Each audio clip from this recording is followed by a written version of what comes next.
thank you so much for being here, everyone. Welcome to Empowering Vulnerable Youth and Addressing Mental Health. My name is David Garzon. I use he and him pronouns. I am the team lead at White Ribbon, which is an organization that works to engage men and boys in conversations about the prevention of gender-based violence, gender equity, and healthy masculinities. I first of all want to begin by acknowledging that most of us, if not all of us, are joining this event from Indigenous land. And as settlers, we're very grateful for the opportunity to meet, and we thank all of the generations of Indigenous peoples who have taken care of this land. As settlers, this recognition of the contributions and historic importance of Indigenous peoples must also be clearly and overtly connected to our collective commitment to make the promise and the challenge of truth and reconciliation real in our communities. As allies, we encourage everyone to play a role in bringing justice to Indigenous communities for the legacy of colonialism, including the murder and disappearance of Indigenous women and girls across Canada. So today, our conversation is going to explore the intersection between COVID-19 pandemic and youth's mental health. We've brought really excellent educators and community leaders to share their experiences working with youth during these challenging times, as well as their best practices in supporting the mental health and empowerment of youth from diverse communities. It is likely that throughout this conversation, we come across some difficult topics and perhaps triggering topics. Because of this, we strongly encourage all participants to prioritize their mental health and well-being. Our team has put together a list of mental health resources available across Ontario, and we will be sharing those in our chat box. A few last things before I get to introduce our amazing panelists. Please note that we'll have a Q&A section at the end of the session. There is a box that you can find at the bottom of this call that you can use to just leave any questions that we will look into at the end of this event. Please also know that towards the end of the session, we're going to be sharing a short link to a short evaluation to just hear your thoughts and feedback on this event. It is really important for us to hear back from you and get to know what you think, what you learned about this session. One last thing, I want to send a special and massive thank you to my colleagues, Diana Liu and Carter Garcia Guzman. Without their extremely hard and incredible work, we would not have been able to put this event together. So thank you so much. Carter is right now just at the back, just making sure that everything goes well. So thank you so much for this. And thank you to the entire White Ribbon team, because you're always super supportive and awesome. So it's really a pleasure and an honor to be here. So I'm going to start by introducing our amazing panelists. So folks, please feel free to say a couple of words. If you want to add anything to your bios, please let me know. I'm going to start with Sheryl. Sheryl Boswell is the Executive Director of Youth Mental Health Canada, which is a community-based charitable nonprofit organization focused on youth, family, and community engagement for mental health, education, support, advocacy, and change. Sheryl is an educator who has taught elementary, secondary, post-secondary, and adult education in Canada and Africa. She's a suicide loss survivor.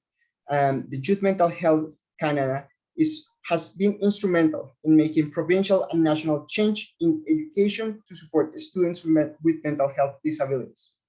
With the largest online mental health platform in Canada, this organization provides mental health wellness resources, peer support services and programs, and information and research based on international best practices in mental health and suicide prevention. Thank you so much, Sheryl, for joining us today. It's really great to have you here. Do you want to add anything there? Do I want to add anything? Yeah. Well, I mean, you covered a lot. Thank you, David. As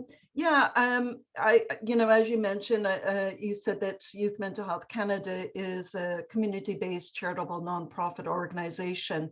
Our focus isn't just for youth, about youth, although there's lots of leadership opportunities for youth on our board of directors, youth advisory group, placement opportunities. We're about community care, so that as a community, we all have responsibility for being that village, being that community that makes a difference in the support and care of all young people. And we are a youth mental health organization with a social justice twist, that intersectionality is crucial, it's critical to understanding mental health. If you're not talking about social justice, intersectionality, systemic discrimination in all its forms, including mental health discrimination, you're not talking about mental health. Thank you so much, Sheryl. That's so important, and I am so grateful for your work. I think I grew up knowing basically zero resources on mental health. When I arrived to Canada, I think they were not very accessible where I first arrived. And so I'm so glad to hear that these resources that are intersectional and for everyone are being are existing right now in our community. So thank you, and we'll have a chance to speak a bit more about your work as we unpack some of the questions that I've brought for us. All right, so just continuing, introducing the amazing panelists today. I also want to introduce Gul-e Rana. It's so great to have you join us once again at one of our events. Gul-e Rana is passionate about mental health issues and bringing communities together to create support networks. As a 1.5 generation immigrant, Gul-e Rana recognizes the unique challenges faced by diaspora youth. She manages the Wellness Cafe project, which provides a safe space for newcomer and immigrant youth to learn about mental health, and that strives to create a safe space that normalizes therapy and conversations on mental health, as well as taboo topics such as depression, identity conflict, trauma, and more. Gul-e Rana is currently completing her Master's of Social Work at the University of Toronto. She's also working as the Mental Health and Wellness Lead at North York Community House, offering support for individuals and families adjusting to life in Canada and balancing physical, emotional, and mental health. She aspires to work as a psychotherapist to continue supporting marginalized communities. Wow, so great. Thank you for joining us, Gul-e Rana. Do you want to add anything? For sure. Thank you so much for having me. It's such a pleasure being here. And no, I think you did a great job of covering everything in my bio, but I just want to echo what Sheryl said. I think it's so important to have this conversation on social justice issues and intersectionality when talking about mental health. And I just want to add and highlight, the importance of cultural competency in the work that we do. And a lot of the work that I do with mental health is also, peer focused. So the importance of, I think, talking to someone who's had lived experiences of what you're going through and someone you're able to connect with, whether that's, speaking the same language or understanding the background or having, shared values to speak about your mental health. So just wanted to add that in. Thank you. Absolutely. Thank you so much, Gul-e Rana, also for your excellent work. Again, as someone who's lived firsthand mental health experiences as an immigrant, I was so impressed by your work when I first came across it. So I'm very thankful that you're here today. And last but not least, Luke Gray is an experienced professional in the areas of research and community engagement, which frame his passion and dedication for being a part of addressing systemic issues within our public health care systems for LGBTQ populations. Luke has worked within institutions such as the Center for Addictions and Mental Health and the Dalla Lana School of Public Health at U of T, focusing on research within gender and sexually diverse populations. Recently, Luke joined the Community-Based Research Center as the logistics coordinator for the annual Summit Conference. Luke holds an honors bachelor degree in community development and diploma in social service work with honors from Humber College. Luke identifies as a pansexual cisgender male settler currently living in Toronto.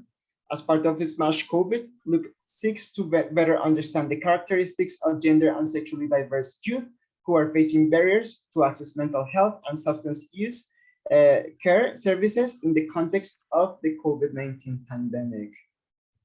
Luke, thank you so much for joining us. I also did not know about your work before, but once I found you, I thought we have to invite them and ask Luke to join us. So do you want to add anything to that? I'm very grateful that we were invited, David, and it's really encouraging and empowering to hear of the experience that we all share and the passion and dedication for being a part of the change that we all need to support each other in our society. So I'm very grateful to be here and learn and share with you all. So thank you for having me.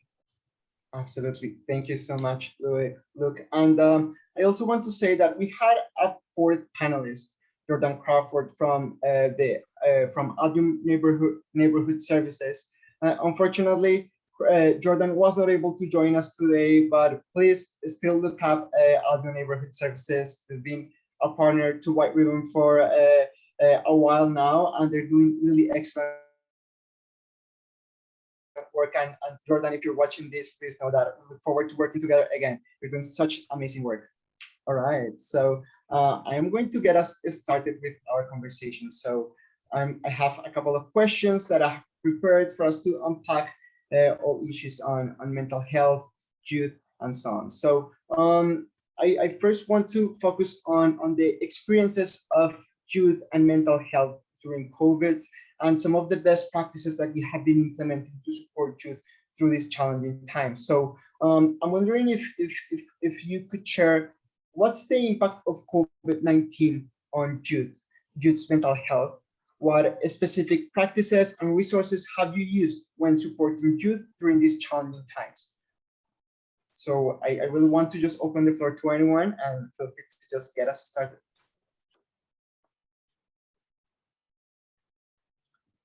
Well, I can start since I do this every day. And I should also say I'm an adult educator of refugees. So immigrant refugee issues, cultural sensitivity is something that's near and dear to me. And I think it's reflected in the fact that we're working on multilingual digital packages.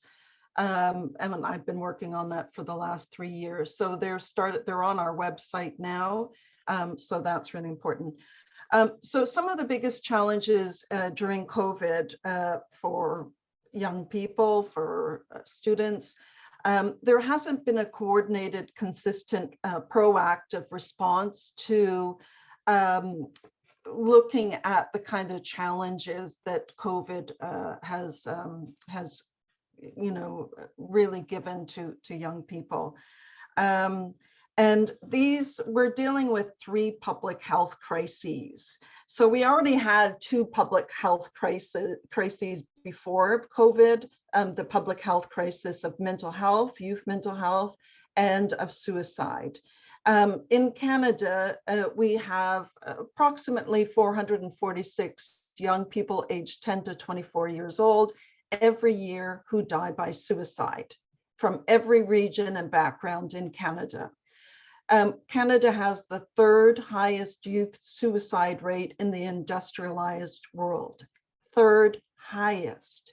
These are alarming issues that are, people talk about mental health. Everybody talks about mental health now, but we don't talk about the reality. If you don't support people's mental health, if you don't support people's lives and the problems people have in living, it can lead to suicidality and the result of suicides. So this is something that people silence these kinds of issues in education systems, in the healthcare systems, in mental health, don't want to talk about it with the old idea that if we talk about these issues, that somehow it's going to be contagious. And young people are easily influenced, so we can't talk about mental health disorders. We can't talk about suicidality.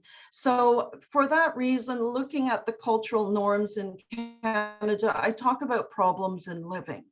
Because all people can understand and relate to, we as human beings have a shared experience of humanity, and we might have issues and problems in living. And so of course we need support. So if we recognize that human need to support people's lives, to keep on living, then, you know, it sort of gets beyond the barriers of you know, people's taboos and silencing. You know, there's a lot of positive things that could happen, and mental health organizations could get a lot more innovative having to go online. Youth Mental Health Canada has always been online. We don't have government funding, so we've had the largest online mental health platform. It's always been our vehicle for communicating, for providing information, support, advocacy, and promoting issues of change. What concerns me is that a lot of the reporting, a lot of the discussion around COVID it's been reactive, alarmist, crisis-driven, and with no solutions provided. So, okay, here's these issues. What are you going to do about it? And there's no actions. So why raise these issues? Young people are, you know, whatever. In fact, COVID has, you know, it's been a positive experience for a lot of students, young people with pre-existing mental health conditions, because going online, not being bullied, not going into a school building if you have school phobia and anxiety, you know, these issues. So there's young people are not homogeneous. They don't, you know, even though there's this real sort of, you know, desire to lump people into a group, and you need skills in being resilient, you can't cope. You know, young people are very diverse in how they adapt and deal with things, the kinds of supports. So has COVID increased risk factors? Definitely. Did it increase risk factors for students who were already, you know, had existing mental health disabilities? Definitely, because some of those supports were taken away with, you know, with no, you know, in-person therapeutic support. That is a challenge. You know, did it increase protective factors that we came together as a community and that online you can be a positive community of support? Definitely. So there's all kinds of, you know, issues. What concerns me about COVID and the return to school, I'm not talking about post-secondary because I think most post-secondary programs are going to be online, is that it's not business as usual. As much as people want to have in this idea, okay, we're, you know, double vaccinated now, you know, we can whatever. There needs to be transitional support for students going back into school. So what that means is that all students need mental health support, need mental health resources, need tools for wellness, need to create a mental wellness action plan. And without that kind of, you know, thinking and strategies and ways to really create that transitional support, what concerns me is we might just get back into the business as usual, get back into standardized testing, catch up on what you've lost, and not looking at the reality that this is, we've experienced social change in action. I mean, COVID has dramatically changed how we do things in Canada. This is a great learning opportunity. Yes, it's been a challenge for a lot of people, but we're up to it. We can do it, but we need to recognize that people need support for that. Thank you so much for that, Sheryl. You brought up such important topics. I love your approach to looking at mental health in an intersectional way and acknowledging that the experiences of youth are not the same. As you mentioned, we hear on the news these grand and massive stats that are expected to depict the realities of thousands and perhaps millions of youth across the world. But the reality is that everyone's experience is nuanced. I really appreciated how you brought up that in the first place, schools were perhaps not the safest place for everyone, and that a lot of folks were not feeling safe when it came to their mental health. and their well-being in the schools, and that they might be even safe, be feeling safer nowadays that they're joining from their phones. I also appreciate that you bring up that that mental health is still a taboo topic. I think that as someone that has been working in the nonprofit sector for a while now, I tend to forget that. But I think that I just live in a bubble in which I'm aware of this support because I work with it like on daily basis. But it's easy to forget that this is not the case for everyone, that many of us are not aware of those resources, and that there are still many gaps in terms of how we culturally approach mental health, as well as how we systemically address any barriers. Does anyone want to share? Yeah.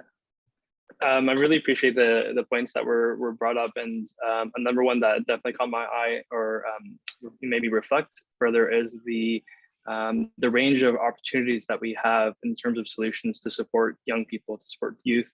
I think within any sort of care system, there can't be that sort of one size fit all approach.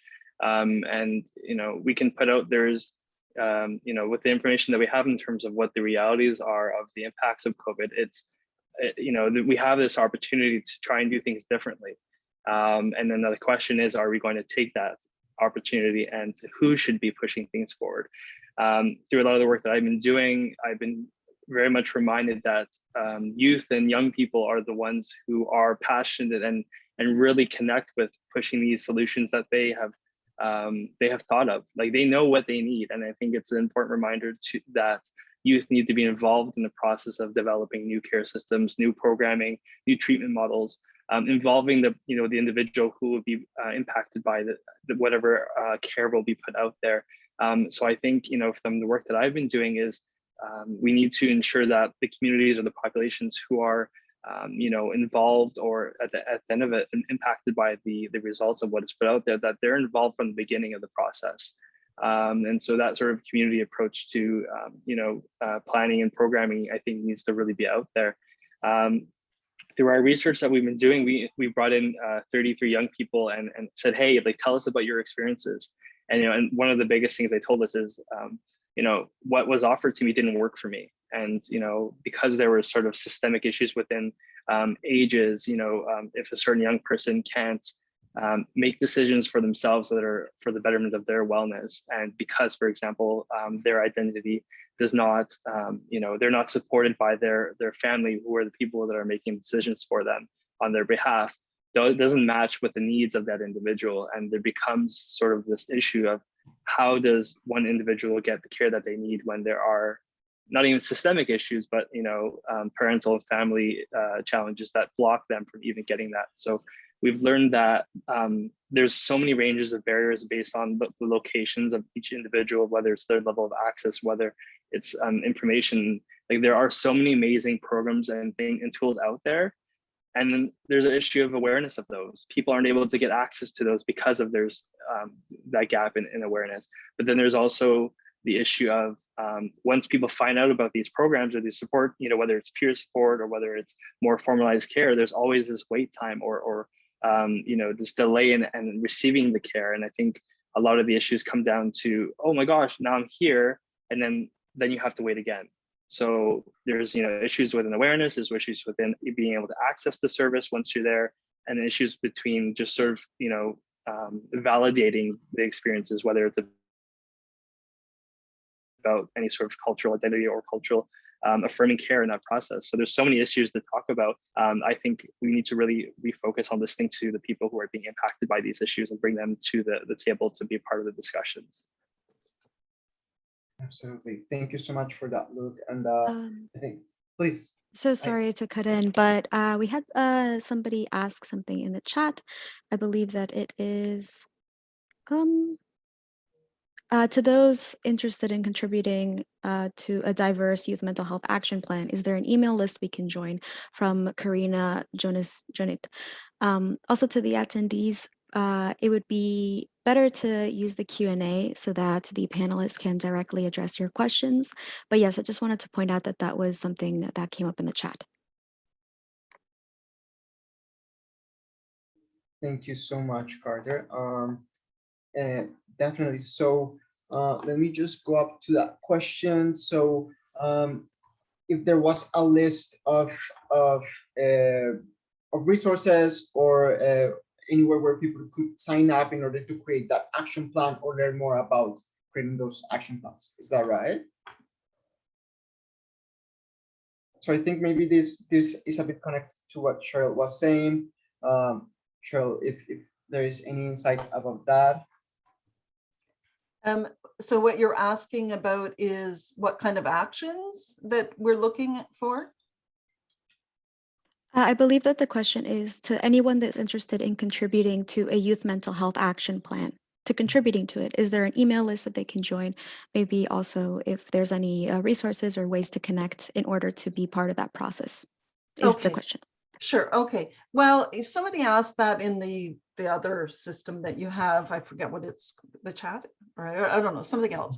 And so I said we're launching next month, so September, a school and community peer support program. I'm pretty excited about it. It's what I was hoping for that we would happen 3 years ago when we developed 24 greeting cards, compassionate cards. We have peer support services so people can request a message of support if they're struggling. So we have a compassionate card service, we have an Indigenous compassionate card service, and a daily message of support. And what I thought would happen is that schools would buy those cards, and they're digital, you can purchase them in, or print copies or digital, and that they would use them and create peer support teams in schools and then look at ways to support students. And it didn't happen. So what I've done is I've set up a program. I just, announced it in June, very little sort of information, and almost 100 schools have already registered, none in Ontario, interestingly. But what people can do is they can send an email to admin@ymhc.ngo. I'll put it in the chat. Or follow our Facebook page. It's almost 140,000. So that's where most of the information goes, is the Facebook page, Youth Mental Health Canada, and register to be and create a school peer support program. What will happen is there will be a peer support team that's created, a system for students to request messages of support when they're struggling, and then wrap around support beyond that, receiving a card, which is it's an important sort of compassionate tool, but it shouldn't stop there, with action. So what we want is that schools do fundraising to purchase our mental wellness resources to support students, ideally all students, but in particular students who are struggling, create mental health weeks with, real sort of, not just, the information that is available locally, about community organizations and mental health supports or whatever, but also addressing the kinds of things that, making the supports a lot more transparent. And what happens in mental health, and I'm sure some people who are viewing this can attest to, is that you have to be a good detective to get anything in mental health. Even we're Youth Mental Health Canada, as an important resource in Canada, is rarely listed in resources from mental health organizations or school boards. Why are we not listed as, a critical and necessary support for people? Free, inclusive, all ages, all backgrounds, we don't care. We're here to support people. So, I think those kinds of things are important. So what, for example, in your school, you might not know that you have schools, secondary, elementary supports available, or you might not know the difference between a social worker and a psychologist and a psychiatrist and a child and youth worker, those kinds of things. So one book I wrote called Sources of Support, they're all hands-on, using international best practices in mental health and suicide prevention. People have to use job descriptions to look at those kinds of supports that they have available in their own school, in the community, and then there's a post-secondary thing that is the supports are quite different for post-secondary students.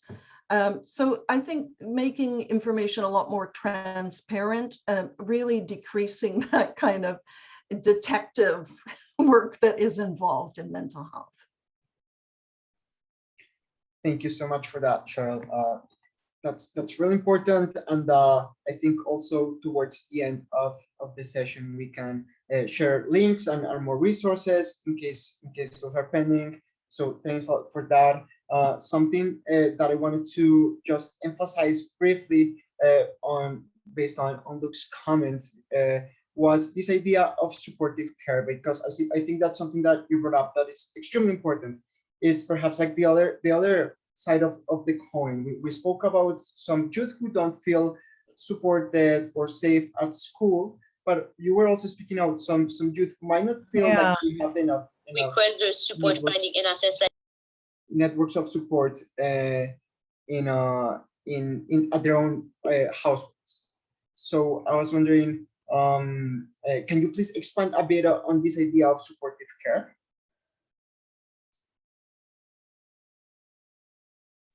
David, are you asking me or Luke? Luke. Oh, good. Sorry, thanks. I think I heard my name, but I got distracted by something. Sorry. Yeah. So the supportive care is there's no sort of one, again, like I was saying, there's no sort of one size fits all. It needs to be very much speaking to the needs of the individual that could come through within community specific or culturally specific communities, but at the end of the day, it needs to meet the individual needs. Because our societies are set up in so many different ways, there's no exactly perfect way to do it, but we all need to be able to look at the current systems in place and see what's working and what's not working. Through a lot of the opportunities I had to listen to youth and share their experiences, they have a lot of ideas that they want to be enacted into the care that they're receiving. And so what they're having to do is to take the onus on themselves to be able to propose ideas to their healthcare practitioners. So I feel like there is that interest for people to be involved in that process. And so the affirming care will be able to ensure that these people are able to feel like they're validated as an individual first, and then the symptoms or things that they're experiencing in that moment can be treated as that itself. Some folks, their identities come through in different ways for them, whether that's religious or whether that's gender or sexuality or cultural. There's so many different identities that come through in the intersectionality within that people just want to be able to be seen for who they are as an individual, but also be able to come through and say, hey, you know what, I've been feeling this experience of loneliness and just, isolating myself. And that's what they want to be treated for. They don't need to, they're not there to receive care for their, their gender identity, or, they're having a hard time with a certain, thing that's going on. They want to be able to see for what they're coming to. And so I think just that validation alone and just seeing the individual for that in that moment, what they're coming for, and trusting the individual. So providing a safer space that allows for that to happen. And that comes through in so many different ways, from the family, from the school, where these people are able to access the support. And and at the end of the day, a lot of times people are more so comfortable going to peers for support, and that's why peer support systems are so much widely being taken up across, especially like Sheryl was mentioning in schools and things like that. Like, we know that people would rather get care from a more informal, relatable person rather than going into a more formalized space that's can be very anxiety inducing and very, not accessible in, different ways. So, encouraging support where it works and how it works for folks, I think is something that can be encouraged and proposed to move forward in our healthcare. Thank you so much for that, Luke. Affirmation and validation are so important just in any service. So I really value that you took the time to expand a bit on that. Gul-e, I want to pass it on to you to answer the first question. Yeah, for sure. I think one thing I've just been reflecting on, that both Luke and Sheryl mentioned, is how mental health is so individual, right? And what works for one person may not work for the next person, and what works for one group of people may not work for the entire group of people. And a lot of the work that I do is with newcomers, immigrants, and refugees. And one thing in particular that's, constantly been highlighted in the work that I've been doing with the pandemic is that this pandemic has actually been very re-triggering for a lot of refugee youth. So, there's a lot of parallels that, you can see with the pandemic and, certain situations that a lot of refugee and newcomer youth come from, right? So if we take the example of youth who have escaped, countries with war, for example, there's a lot of parallels even in the language and the vocabulary between the pandemic and wars, things like a lockdown, right? Things like a stay-at-home order. It's been very re-triggering. And there's been a lot of PTSD that I've seen with youth. So that's definitely one thing that stood out in the work that I've been doing. On top of all of this, I think, a lot of the youth are dealing with so much uncertainty. And I think it's something we're all dealing with, right? So not knowing if you're going back to school, if things are online, if that's your safe space. Some people, as Sheryl mentioned, right? Some youth actually feel comfortable learning from home, being at home, not wanting to go back to school. So even that creates a lot of anxiety, right? Or some people, some youth love being in person. They want to be in school. They can't learn from home, right? People losing work, graduating during a pandemic, right? And just being so lost, so confused, not knowing what to do next. There's been a lot of burnout as well, with work, with school, with your social life, everything being done from the same environment, even the same room for a lot of the youth that I work with, right? Who can't, who live in smaller spaces and have to do everything in one place. So that's definitely been very difficult. I think also just, losing a lot of social connection, right? For youth, not being able to see your friends, not being able to go out or to socialize. I've had a lot of youth come to me saying that I don't know how to talk to people anymore. I don't know how to socialize, and anxiety related with how do I make friends? How do I talk to people? And I'm so used to just, messaging people and texting people, and kind of losing a lot of those skills built enough, for many of the youth in the first place. So there's definitely just so many layers and so many issues, with the pandemic and mental health. And with the Wellness Cafe, one thing we've been trying to do is we didn't have much of an online presence before the pandemic. So one of the first things that we did was to focus on our social media and to completely rebrand our Instagram page and to actually sit down and invest time to create a social media strategy and to create like a virtual online network. Because before this, everything was in person. We had, in-person workshops, in-person peer support, and all of that when the pandemic hit was not a possibility. So we definitely, really grew our online presence and our online network. And we try to create content because we know youth are always we're always on their phone, especially Instagram. It's a very quick and efficient way to also, get information on mental health, right?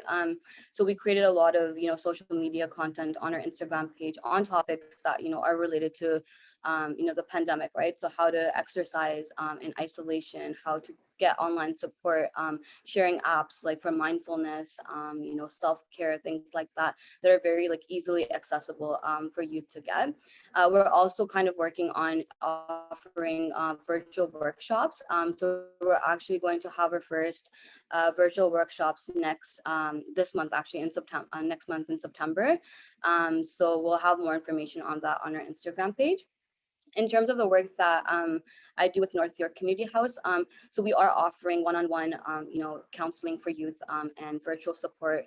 And we also offer like group sessions and workshops, on topics that are most relevant for the youth, like, even this idea of like emotional awareness, how do you talk about your emotions, self-care practices during the pandemic and things like that have been very helpful to have at least this virtual network. I know it can't, I've worked with, with youth, I've worked with clients, I've worked with people and done like therapy in person, and I do it online with people. And I know it's not a replacement for the in-person experience, but I think just the presence of having something and someone to talk to and, some type of support online, it's better than having nothing available at all. And we're also offering at Northfield Community House, we're just in the middle of planning back to school workshops for youth, for parents, for educators. And I think that's something I'm definitely looking forward to offering to schools across Toronto, and how to help youth, cope with their mental health, how to cope with your own mental health as a parent, as a teacher, and just that transition, back to school and back to, I guess, a new normal and a new way of living. Thank you. Absolutely. Thank you so much, Rana.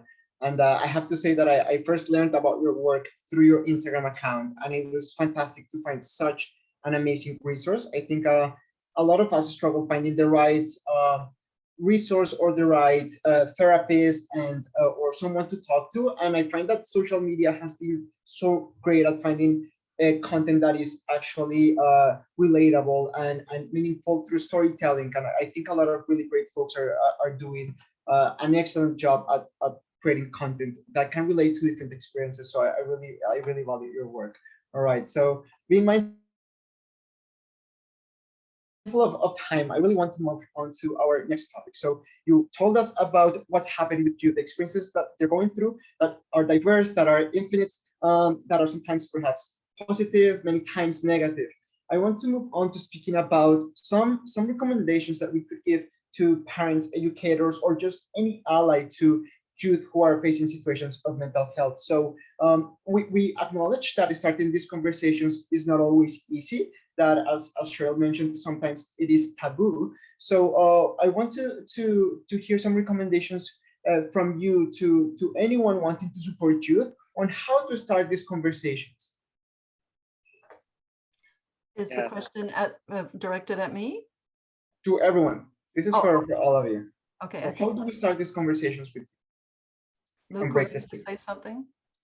Sure, yeah. I think we all have some important insight on this, so I'm happy to start. I feel like we're at a point in our society where we can finally start normalizing mental health conversations. There's a lot of information out there, and I feel like it's not that problem anymore. We're not dealing with not knowing. It's starting with putting that first step forward and just saying, oh, I've dealt with this, I'm experiencing that. It's not easy. I feel like even myself growing up, I didn't have actually a lot of that, even though I knew things were going on at home. So I feel like when we're told to look up to our our parents or teachers and people in those influential roles, and we don't hear them talk about the negative or more challenging experiences or things that they've overcome. And so I think going back to just being able to say, you know what, like, you don't have to overshare with them, but you can just say, like, you know what, I've been there. It sucks. It's hard. Can I share my story with you? Validating that experience first, and instead of trying to hide it or control it, or I've personally been working on this myself through the pandemic. It's just saying, yeah, I'm having a hard time, and I need to, like, I've actually recently been going through that, and then just being open and transparent about it. So I would encourage parents and teachers to just remember that we're all human. We're all living through this time. This is for most folks, this is something that they've never experienced before, or they have experienced before. And as Rana was saying, it's re-triggering and reactivating experiences that are not easy to go through. And so just being mindful of what everyone is managing, and making sure that they do have access to support. One thing I would suggest, and I'll stop there, is there are various courses out there. One is a mental health first aid course. I've done both the youth version and just the standard version for all individuals, but I would encourage educators or folks of influence, or just everyone, to be able to take a course or something to educate yourself on what to do in those moments. I feel like that information would be very helpful in terms of having a set concept or layout of what to do when that happens, or when you start noticing a friend or a family member or a teacher acting a little bit differently, what to do and how to notice some symptoms and how to be there as support. So I think we all have a role and opportunity in that, not just educators or folks in influence. I think peers and our communities in different capacities have that opportunity to support one another. So I would encourage that. Thanks a lot, Luke. Does anybody want to add anything? Yeah, I can add some ideas. Yeah, I think, for following Youth Mental Health Canada on social media, we're on Facebook, as I mentioned, Twitter, at YMH Canada, Instagram, Youth Mental Health, and TikTok, YMHC Hope 2013, because we've been around for 8.5 years. So I think that's really important the Facebook page in particular, people are very involved and really share a lot. So there's a great feeling of community that people get. And 20% of the people who follow us on the Facebook page are Indigenous. People from every country in the world are on that page. So I think that's really significant, that people feel a great sense of unity and support from the page. I'm an educator. I've taught elementary, secondary, post-secondary, and adult education. I am an educator. I do youth mental health training courses and workshops, and we also have placement students and volunteers who've done free weekly workshops. And I'll have a group of placement students starting in September all school year. So I'm moving more to pre-recorded webinars that people can access on demand. We have free informational pamphlets on our website on all kinds of issues. And I think that the training course that I do, I think it's the only one available for families, educators, professionals, community workers, anywhere. A lot of people have, training in assist or safe talk. And a lot of educators, well, there is no training available for educators in youth mental health issues. And adult mental health issues are not the same, as they present very differently for children and youth. The majority of cases of mental health disabilities, chronic mental illness, happens before the age of 15. So 70% of issues present before the age of 15. So that tells you that we really need to understand child and youth mental health issues a lot more and how they present. As Luke was saying, normalizing the conversation about self and emotional awareness, mental health check-ins, identifying, naming, expressing feelings in healthy ways. Listening and validating, learning communication skills. It's really evident to me in doing social media is that a lot of people don't know what to do. They don't know what to say. So if I put a post that says what not to do, then inevitably people will say, well, what should I do? And I post things every day on what people should do. But you need to really be very clear. And it doesn't occur to people, well, being compassionate and caring and supportive by listening and validating and offering to help and all those things, it's being human and really learning how we can be better humans, how we can take better care of each other. I also want to say I'm really concerned about this push to normalize, therefore dilute issues of mental health. So we run the sort of, I'm concerned that we might reduce and simplify issues that are very complex and that are life-threatening and chronic for people. So it's not just, it's preventable or it's temporary. For some people, it's not. It's something they live with every day. And so as a society, we need to look at what are the structural and systemic changes that need to happen, especially to support students.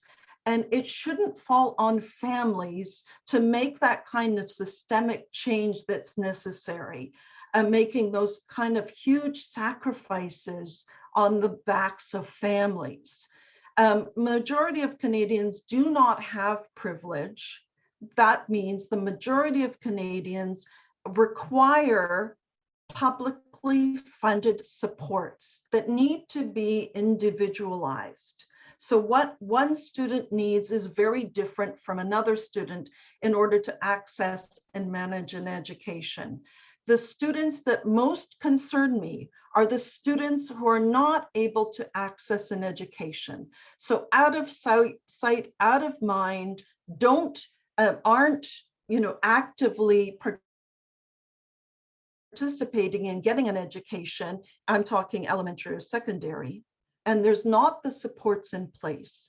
When we don't put supports in place, we are effectively excluding people. What happens to those students? They lose their education. They lose their future potential. They lose their support network. They lose sometimes their lives.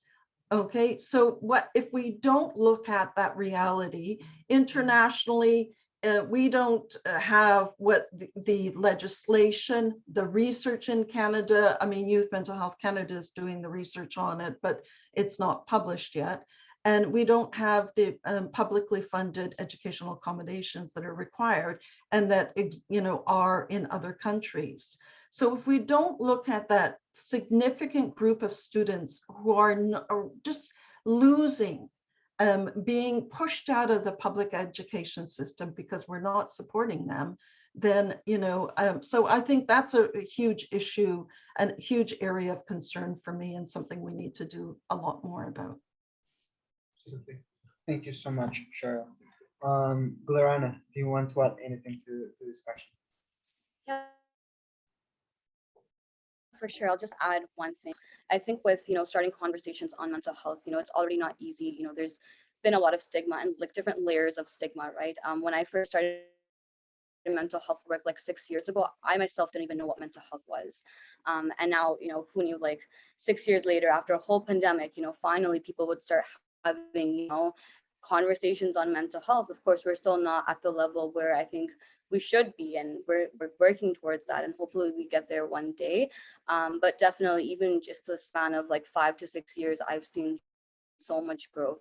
One thing I want to say in terms of having conversations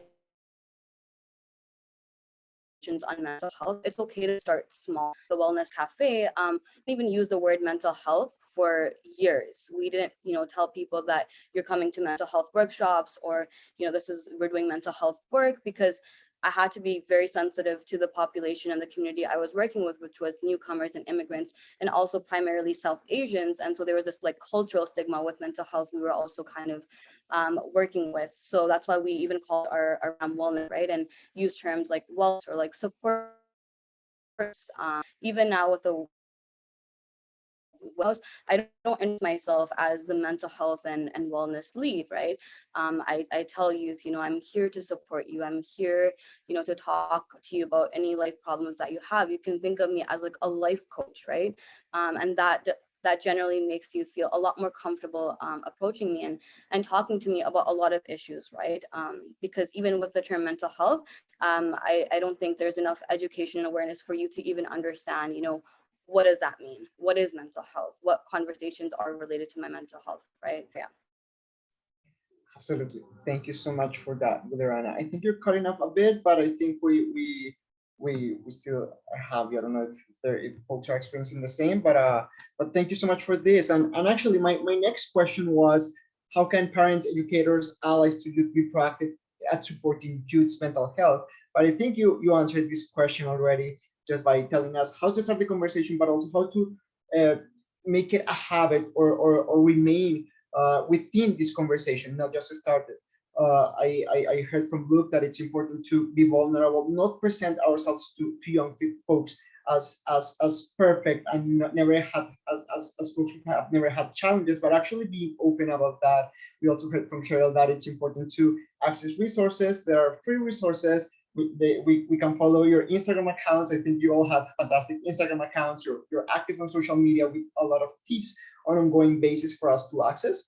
And as Gul-e mentioned, it's also important to start small, not focus on the big concepts, but rather just regular conversations that we can have with youth about well-being, feelings, how is their life going, right? So I think that question got covered pretty well, and thank you so much for your insights. I want to move forward because I want to leave some time for us to answer some questions at the end, and so I'm going to move on to the next question that I have here, which is a bit more related to our area of work at White Ribbon. As you know, we work to engage men and boys in conversations on healthy masculinities. And something that we are aware is that due to societal expectations, male identifying individuals are less likely to care about their own mental health, and they're also less likely to access resources. We tell men that it's not manly to reach out for help, right? So in your own practice, how do you challenge these expectations on masculinity or gender overall to promote well-being?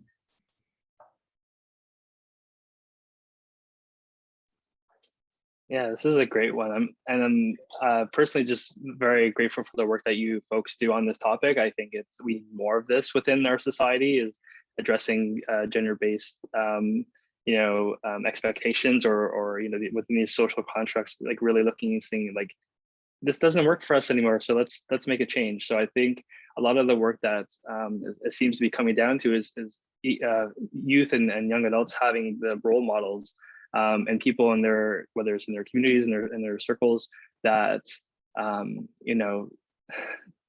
provide that that care and that awareness that it is okay to be vulnerable. It is okay to have challenges, but it is okay also to talk about overcoming those. You don't necessarily always need to focus on the challenging things. You can talk about the solutions that you found and the community that you found because of those. If we want to be, if there's within the sort of masculinity traits, there's always like this to be proud of something, to put it out there, to show off. Okay, so what are we showing off? What are we proud of? What are we talking about with other people? Let's talk about the real issues. I feel like when you remove the layers of protection from that sort of sense of masculinity, you get a genuine, authentic person. And so within sort of the social framework, I feel like we need to be able to provide us like a community or a society that allows people to not feel like they have to build those up. Obviously within masculinity, that's one thing, but it goes across within various identities or expressions that there is a sense of protection that we have to build up. Everyone has at different points in their lives. Some folks, it changes and evolves and it maybe even disappears, but it's something that we all deal with in different ways. We put this front for something, and unfortunately with a lot of people who are male identifying, it's even more negatively impactful to them, but to other people as well. And so addressing the impacts that has, I think, is really important, and just the awareness of actions and mindfulness of how our actions affect others. And so I think having, again, those role models, there's so many, tons of programs out there for people to access that. But again, there's only so many people who are able to fulfill those roles and support people in need. So I think we need to be able to have those conversations, as much as we can. And sometimes it won't be a male identifying person that will be able to have that conversation. And I think that's just the reality of it, especially for folks who are not privileged to have a male and female identifying parents. It's not necessarily about the gender identity, it's just about those important conversations. So I think we just need to keep encouraging those conversations and supporting folks to have those as well.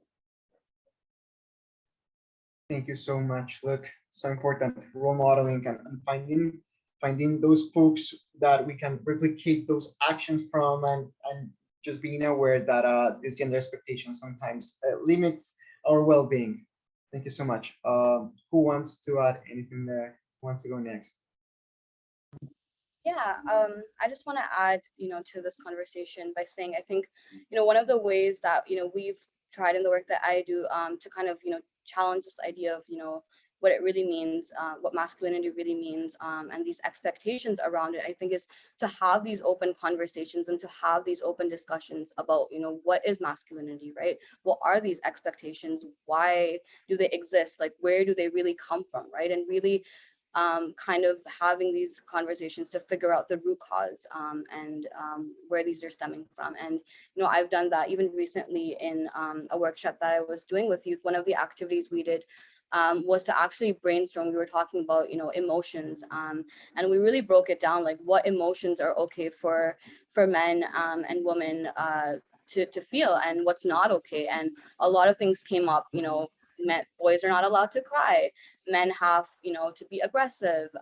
It's okay for men to get mad, but not for women to. It's, men have to be in control, and women have to be nurturing and caring. And all of these stereotypes really, came to the surface. And, I think we had a lot of conversations on, culture, society, gender norms, even this idea of gender, right? And what that means, right, to people. So I think just really opening up the doors to these conversations with youth sometimes helps them to also explore, because it's not a conversation that happens very often, and I think it's very, very much needed. Absolutely. Thank you so much for this, Gul-e. It's so important that we unpack those messages that we get about what it means to be a man. Just last week, I was doing some research with one of my colleagues, and we learned that in the States, men end up costing a lot more to the health system because they wait until very late to visit their doctors once the symptoms have been there for too long. And so even though women access the health system more, men end up costing more precisely because of these norms. And it's something really tragic and something that we definitely have to challenge. Thank you so much.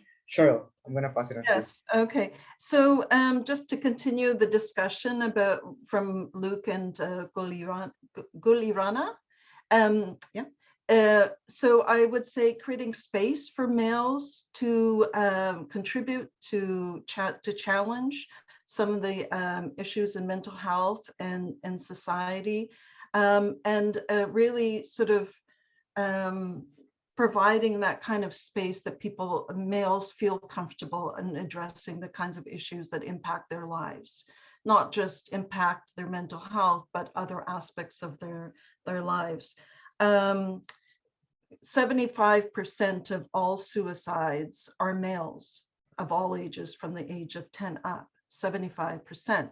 And that tells you that societal, and cultural stigma are huge barriers for males accessing mental health supports. So in content creation and being a social media influencer that I am, it's really important for me to create content that challenges societal norms. For example, what are signs of strength? And identifying the kinds of things and challenging, so I just said things, I put a post a couple of days ago, repressing emotions is not a sign of strength. So clearly, expressing emotions, crying, finding healthy ways of dealing with, intense emotions, those are signs of strength. And hopefully in the education system from elementary up, that becomes, it's integrated into how educators work with young people, instilling the kinds of norms that are really crucial in raising healthy young people. So provision of information about male mental health issues is really critical. There are real gender differences in how people present with mental health issues, how it impacts them, accessing supports, reaching out, the kinds of supports that are needed that are individual or gender related.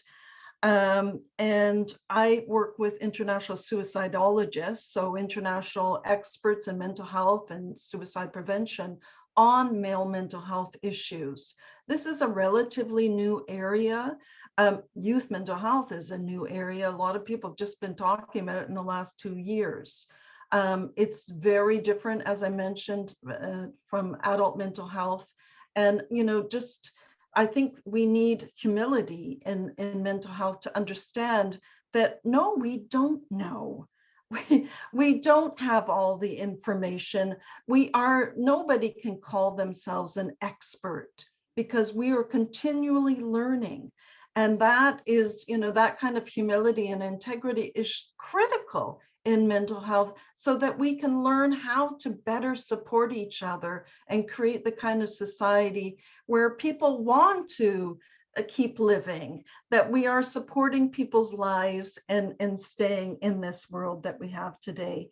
Misogyny impacts all of us. And it impacts, and so, as females, everybody's had experiences with misogyny. We all know what it is. We've all feared for our lives at times. And I think those kinds of issues, impact females as a result of the kind of societal, education and norms and, experiences that people have. So those are huge issues. And so that's some of my points. Thank you so much for those valuable insights, Sheryl. It's so important to bring this up, that the same expectations on masculinity that create barriers for them to access resources are also the ones that enable violence many times in our communities, right? Violence towards women, towards LGBTQ plus identifying folks, and so it's important that we challenge these expectations. And I also really love how you mentioned that a strength is not showing emotions and not being vulnerable, but rather the opposite, just being able to handle complex situations and complex emotions, and being able to navigate this with folks around us in a way that is beneficial and is something positive. It's a positive experience for everyone around us, right? So this sort of leads me to my next question about building healthy relationships.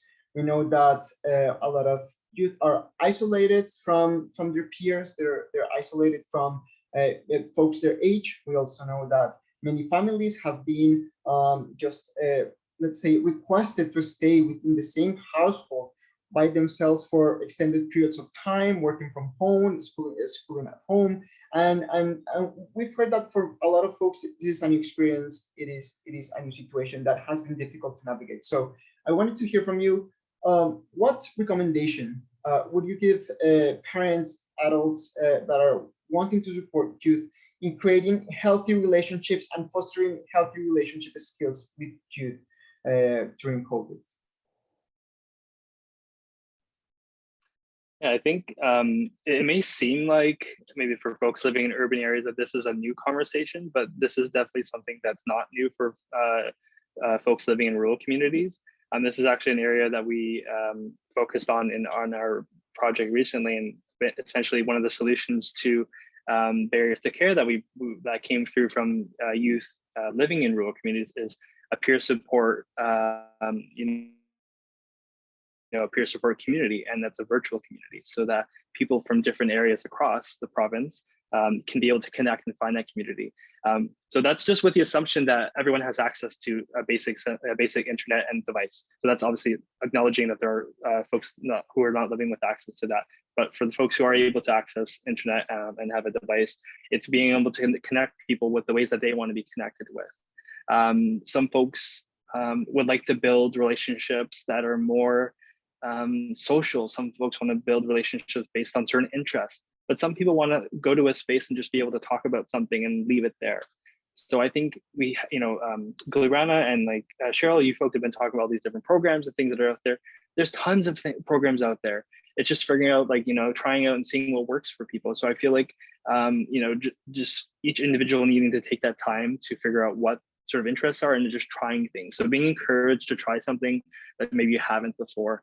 And so I think a lot of programming opportunities is the awareness and sort of just bringing those testimonials out to be able to access, so people can hear from individuals themselves to know what's involved in these programs and what they're learning or gaining from them. Because you can have the greatest program out there, but just have not the greatest recruiting or awareness piece, and your program won't be accessed. So to be able to, like Rana was saying, having that social media plan and putting that out there is really important. But that's the first level. Then you want to make sure that people hear the true voices from that program. So involving those people who are participating to get their voice out there. It's just literally, it's always that just entry point. People just need to get in there and try it. If they don't like it, that's fine. But like they tried it, they can try something else. So, identifying what the interests are, what sort of community they're looking for, and what type of relationships they have experience with or not. Because maybe they're looking for something more community, or maybe they're looking for something more one-on-one. So just having those conversations, creating those I think we need a lot more of sort of system or peer navigators to help people not to be able to access these, whether it's programming or services or communities. So I just think we need more allies out there to be able to help facilitate those opportunities. Absolutely. Thank you so much, Luke. Sheryl or Gul-e, please. Yeah, I can go. So in terms of building healthy relationships, I think we need to really building healthy habits, and is really critical to maintaining mental wellness. So understanding, well, what is mental wellness? What is wellness? Because wellness has so many different components to it. And part of that is daily physical activity. Belonging, a sense of belonging is critical. There's a lot of research from the United States that talks about the importance of a sense of community connection, belonging. So that is really critical. The importance of having motivators, passions, interests, belonging to clubs, organizations, being a member of teams, those kinds of things, really critical. When we look at issues like depression, what does it take for somebody to get out of a depressive episode, right? What is going to motivate a young person to get back into school and back to functioning? Motivators can do that. They're so important. I think there's not enough research that's been done to understand, the treatment model, the medical model often becomes very cyclical because you're not changing fundamental patterns in young people to really have that, sense of hope and, reason to get out of bed and keep moving. The importance of self and emotional awareness. So whether it's in school with social emotional learning, which has become really important now. I don't think, we see it a lot in elementary. I don't think so much in secondary, but really critical. It's critical in career planning, career counseling, self-assessment, but it's important to, in terms of knowing yourself and understanding what are your triggers, how are you feeling, what to do about it, what are some issues. This leads to creating a mental wellness action plan. All people need to create a mental wellness action plan. What are your triggers? Who are your supports? There's great online supports like the app, Not Okay app, where you can put 5 people that you've already communicated with. It was developed by a brother and sister in the United States to support the sister who had some physical issues. So that's really important. As Luke mentioned, the digital divide is huge. It's huge. I mean, even in Toronto or in other urban centers, Wi-Fi access is, can be spotty. It can be an issue. For students I work with, having access to electronic devices, to be doing their online learning, not using a cell phone. So these are huge issues that people in Canada are dealing with, especially during COVID. How do we really, and this is an election campaign right now, this should be a really critical issue because the online world is a great world for supporting, really creating community. It can be a great vehicle for positive change. So that's important. And I also want to say we need to go from this individual focused, what individuals need to do, how they need to take better care of themselves, how they need to get skills in being more, resilient and those kinds of things. And we need to stretch it to community care so that we take better care of each other and we support families. If we're talking about child and youth mental health, we need to talk about families, and that requires family support. So what most families experience, they're told early intervention, they're told communicate with your child, they're told be aware of what's going on with your child, talk about feelings, and families do that. And then when they're concerned and they bring their children to, for support, and they're told, well, I'm sorry, you're going to be on a wait list for a year or two, or there's issues of blame and judgment and criticism against the family. This shouldn't happen. This, when parents and families are doing the right thing, supporting their children, and then the issues aren't taken seriously, they're not listened to, the issues aren't validated. That's not what the messages that we should be giving families and young people in society. We need to really look at the kind of messaging that we're giving that is the opposite of community care. Thanks a lot, Sheryl. Rana, I'll pass it on to you. Thank you.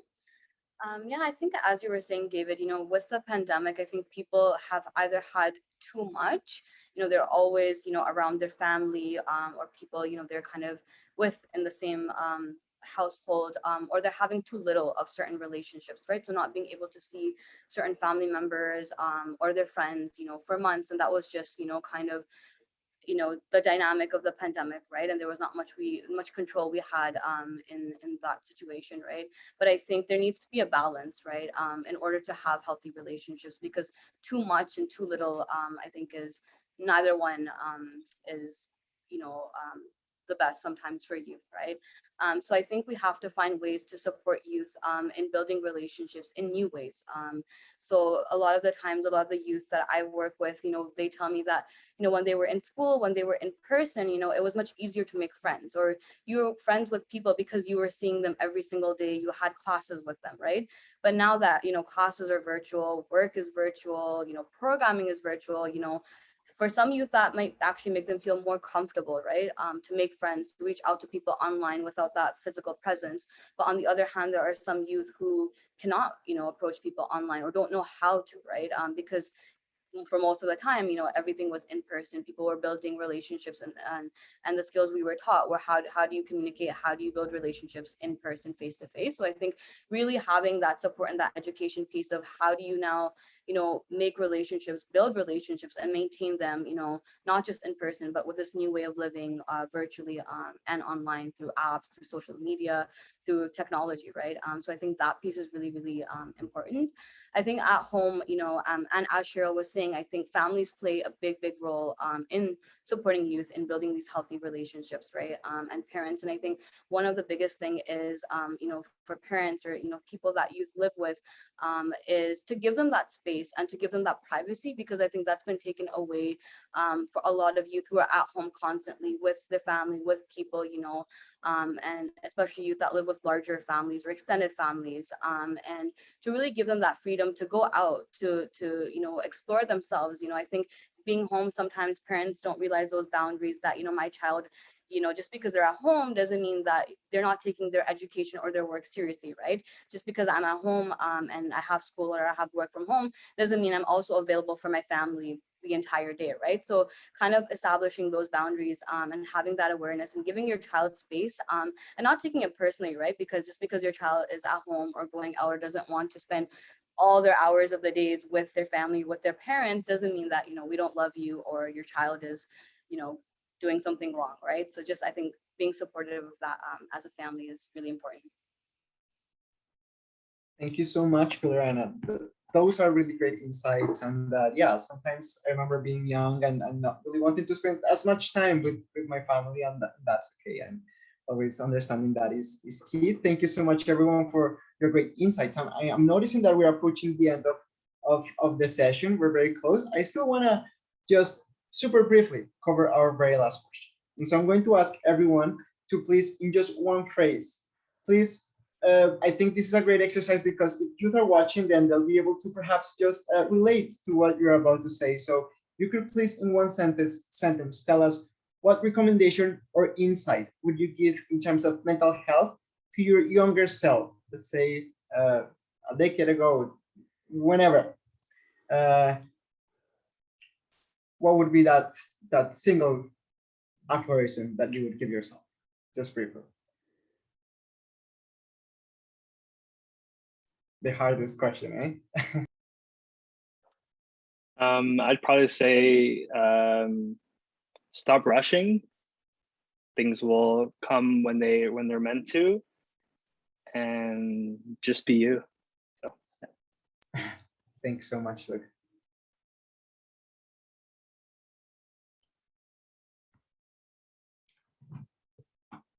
Yeah, I think for me, it would be you matter, your feelings matter, your experience matters, you know, your story matters.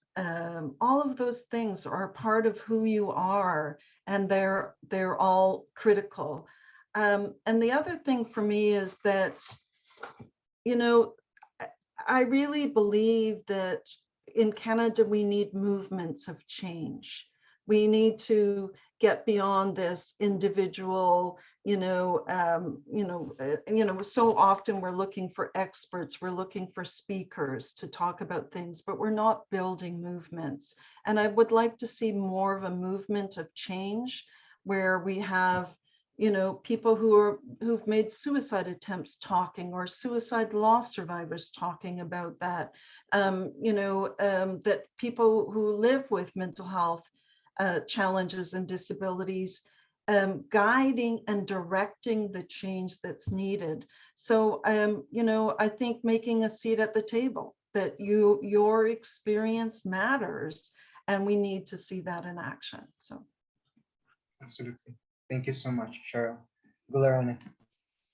I think what I would, tell myself is, to not stress as much as I did, and that everyone has their own timeline, and just to go with the flow of life, and everything will fall into place eventually. Thank you so much.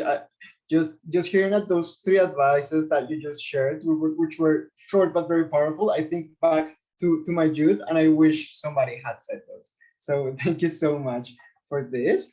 And so, yes, I think we have 5 minutes left. So what if we cover one or two questions? Folks, feel free to ask our panelists any questions if you have any. If not, feel free to stay around and hear what the answers will be to some of the upcoming questions. Something that I want to do before we cover those is sharing a link to the survey that we have prepared for everyone to please complete. It would be really, really appreciated if folks just took 1-2 minutes to finish that survey. Please know that we're giving away five gift cards for some winners who will be selecting from those who answered those questions.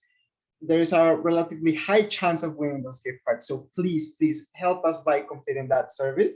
I am seeing a couple of questions coming up here in the chat box. Okay, so let me just pick one.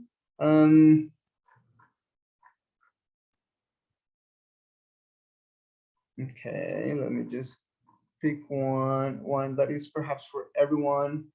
So someone is requesting the contact information for panelists. If folks are comfortable and want to share your details, websites, Instagram accounts, I encourage you to do that on the chat box. If not, you can also visit our own channels and we'll have that information. I think we already have it, but we can repost it. I see a question here on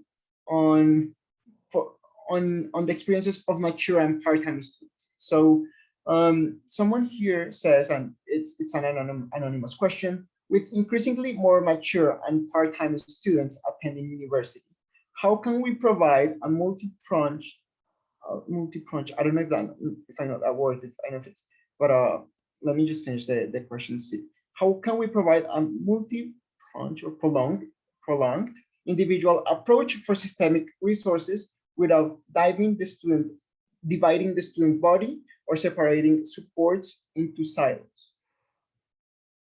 So what does a holistic support to mature and part-time students look like, and what are the challenges that some of these students experience? I didn't really understand the question, but I could answer it since I talk about it a lot. I think, for post-secondary students right now, there's increasing pressures on all post-secondary students so that the mental health supports that exist previously were for students with mental health disabilities, and now all students need to be able to access them, whether it's stress management, whether it's an episode of mental health challenges, whatever it might be. And so there's a real demand on what exists. I am quite impressed with the number of universities and colleges who are really doing everything that they can to address the issues that students experience. I mean, one, it is people are paying for their education, although it's subsidized for a lot of students through different government levels.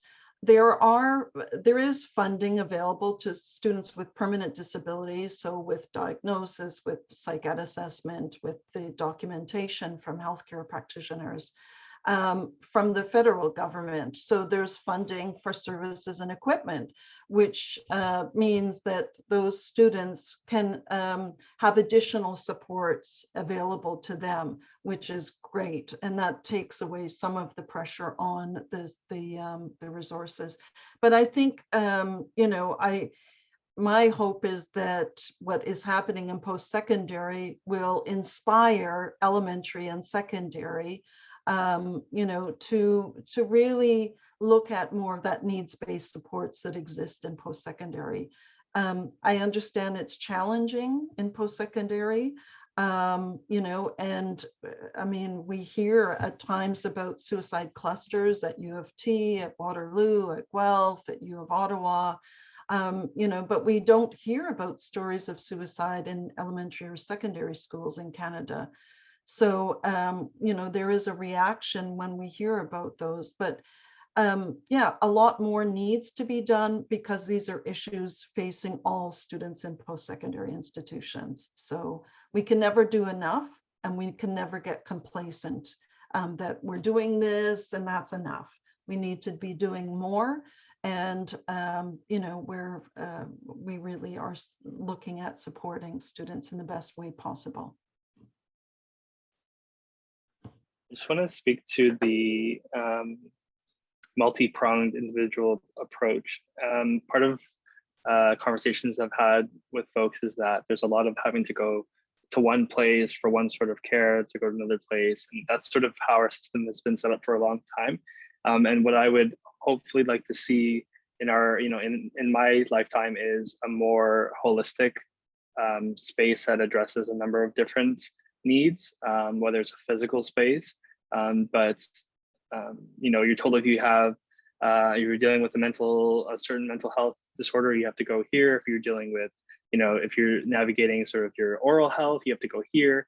And so just like those specific types of physical and mental health issues, people are having to, go across to different places. So I feel like if we're able to provide or create our healthcare spaces that are more being able to address the whole individual, the whole the whole person instead of just pieces of the person, I think that would be helpful. And especially within post-secondary spaces, there are clinics often at larger institutions, and I feel like if providing those spaces in existing, if people are going there already, you can provide a center there that has various care options. So having those options that are available where people are going.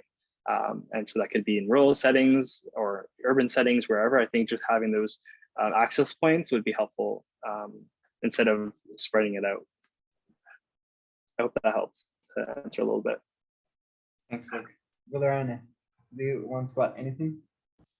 Yeah, I just want to echo what Luke said. I have a very similar viewpoint on this question. I think just with my own personal experience, I'm still in university, still being a student. I think it's really important to have, these resources and these support available where the students are. So on campuses, like I know there's a lot of amazing work, that, for example, we all talked about today in other, organizations and other groups. But one thing I've noticed is that a lot of the support and a lot of these groups and these programs are offered in the community, or they're offered with particular organizations. But I don't see, the same community groups or, the same organizations offering things at school, offering things that are a little bit more tailored for students and the issues that students are facing, because, being a student, comes with its own stressors, comes with its own, mental health challenges that are different from just, general or individual mental health, support groups. So I think, campuses, universities, I think there needs to be more collaborations between organizations, community groups and universities and students. Absolutely. Thank you so much. And I am conscious that we're past 5 minutes, not 3 minutes only. That's not too bad after our ending time. So I really just want to take a second to thank every single one of you. Sheryl, Luke, Gul-e, Rana. This was excellent. I learned so much from you. And I know that all of our attendees learned so much. And folks who visit our channels and see the recording of this session will learn so much. It was really great. Please stay in touch. Let's collaborate. Let's find other ways of working together, because, as you mentioned, holistic ways of addressing mental health are really important. So thanks a lot. I think you have shared your contact information. If not, our team has shared your own contact information, just your address to your sites and everything. So I'll just give everyone a couple of seconds to copy and paste everything that they need to copy and paste. And thank you. This was really great. Thank you, David. Appreciate you hosting and facilitating our conversation. Thanks to everyone here. Thank you. Thank you so much for every one of the panelists and for the attendees for coming. And yes, we're going to post this on our Facebook, which is linked in the chat, and give everyone some time to get to those links. But yeah, thank you so much for coming. Yay. Awesome. Take care. Thank you.